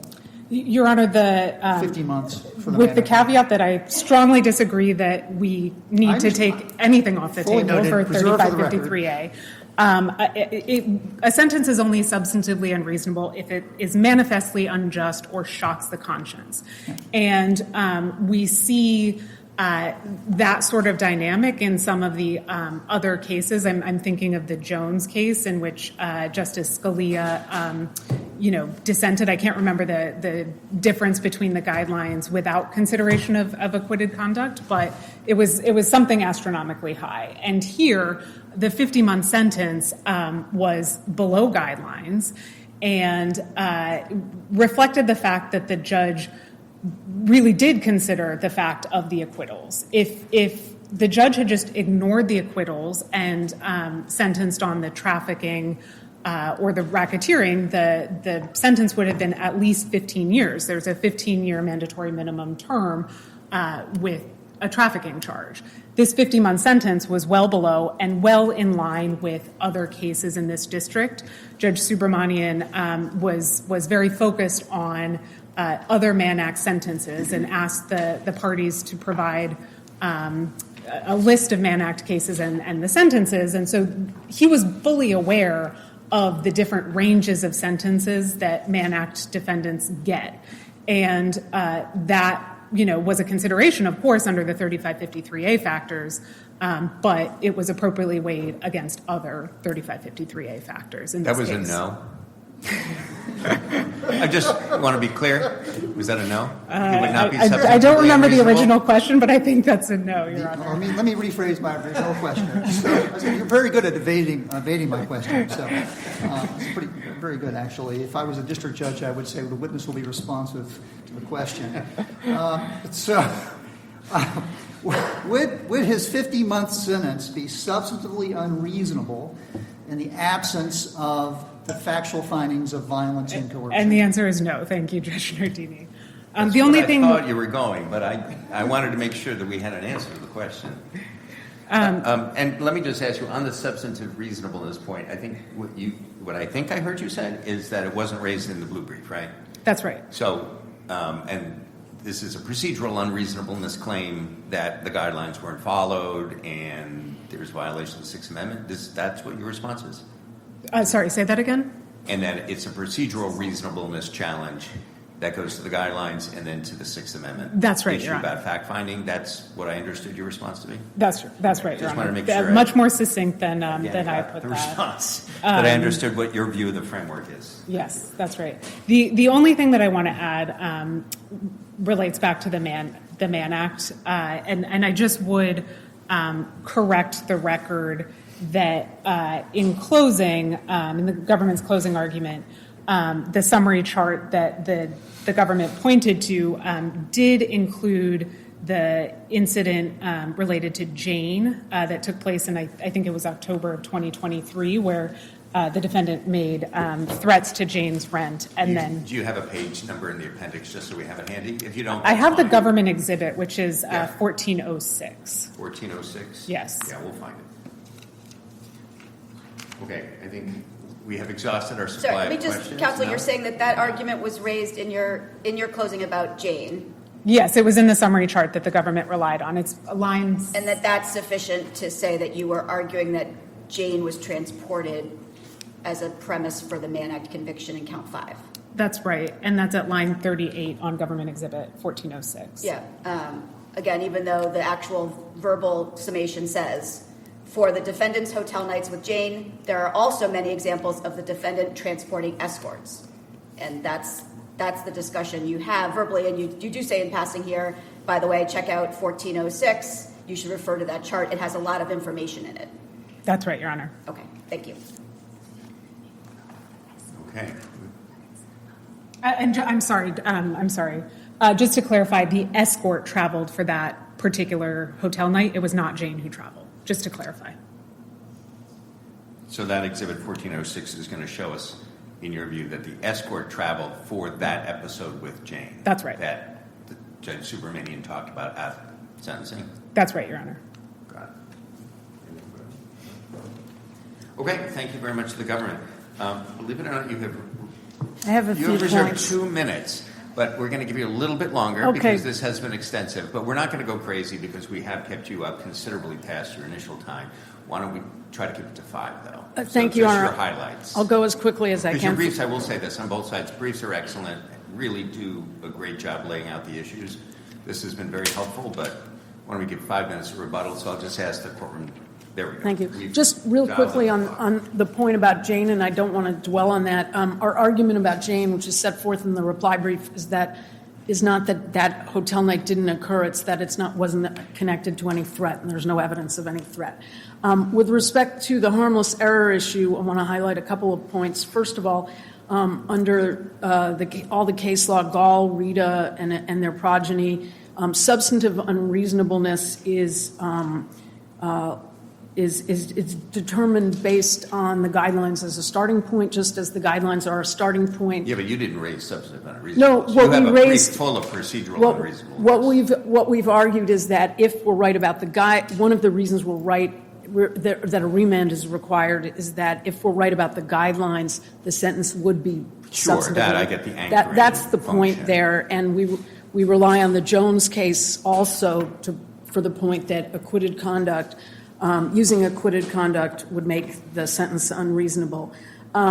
With respect to, I do want to be clear on the 3553. My friend on the other side kept saying that we admitted that our client plied Cassie with drugs and so on. None of that was admitted. That's not what was admitted. What was admitted was the unfortunate domestic violence only with respect to Cassie. But you don't dispute the district court's factual findings here. The district court made factual findings that he plied him with drugs. Well, we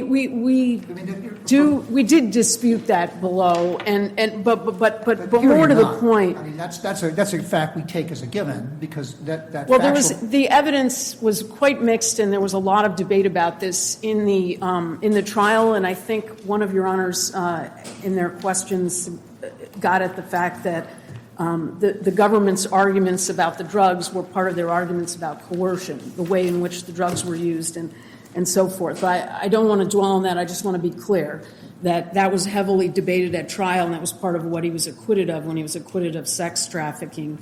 With respect to the leadership, just real quick, we do contest the otherwise extensive as well. And this court's case law actually highlights that with respect to otherwise extensive, it is kind of a head counting exercise anyway. And the owners of those escort services were not criminally responsible. There wasn't evidence of that. Those were legitimate businesses, and there's actually text messages where one of the people is telling Mr. Combs that you're just paying for their time. But most importantly, I want to turn to the acquitted conduct guideline. Under the government's view, the guideline would be totally pointless. McClinton itself, which is probably the proximate cause of the commission sitting down to write the guideline, illustrates the point. In McClinton, the defendant was acquitted of a murder charge and convicted of a charge that involved an armed robbery. And so clearly using the gun was underlied the robbery conviction, yet the defendant was acquitted of murder. And so I was telling myself I wasn't going to ask you any questions in rebuttal, but I am. Could you respond to the hypothetical I gave to the government about the first and second degree murder case where the defendant is acquitted of first degree premeditated murder, convicted of second degree murder? What, in your view, assuming the only difference in the elements is premeditation or not, let's posit that, what is the acquitted conduct in that case? I assume that the government would have had to put in some kind of evidence that... Oh, I'm sorry. I'll remind you. My hypothetical Sorry. is, let's say this is the only evidence in the case. The defendant reaches over with his loaded gun, puts it at the temple of the victim, pulls the trigger, and the person dies. That is the sum total of the evidence. And the jury acquits of premeditation but convicts of second degree. In my hyper-simplified hypothetical, what is the acquitted conduct? I mean, I guess I feel like I would have to know more facts, but obviously the defendant was acquitted of having decided to shoot the person with premeditation. Maybe it was in the heat of a fight or something like that. So they were acquitted of the premeditation, but convicted of killing the other person intentionally, nonetheless. I guess where I was thinking is that all of my evidence is acquitted conduct. The pointing, the pulling the trigger, and the killing And the premeditation is all acquitted conduct.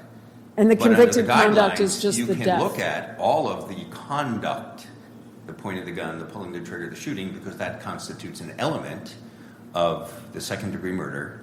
But you can't look at the premeditation because it's an element I of the think first that's- count, but it's not an element of the second count. I think that's But I don't correct. know if that's right. I think that is correct.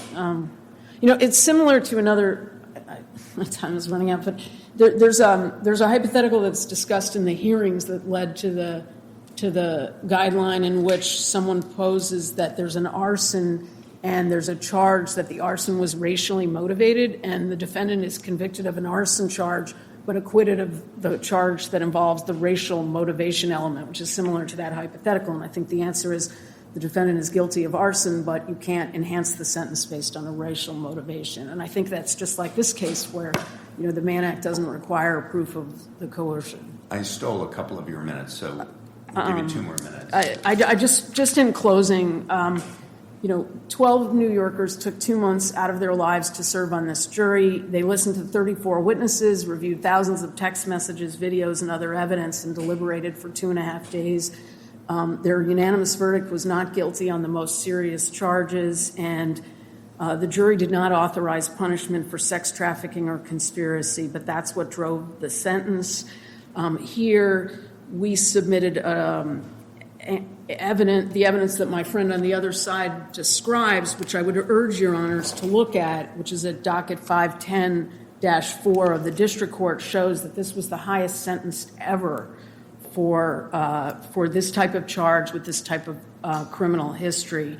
And in closing, this appeal has been expedited, and actually, I forgot to say, we'll rest on our briefs. We have also argued the convictions should be reversed, but if the court doesn't do that, the appeal has been expedited, and we would, understanding the complexity of the issue and the importance of the decision, respectfully request that the court, regardless of the outcome, endeavor to decide the case as quickly as possible. Thank you, your honors. Okay. Thank you very much. We will reserve decision, as we do in all cases. Let me just close by thanking counsel on both sides. This is an exceptionally difficult case. This is a question of first impression, not only for this court, but apparently for any federal court of appeals in the country. And we appreciate the quality of the briefing and argument on both sides today. So thank you very much.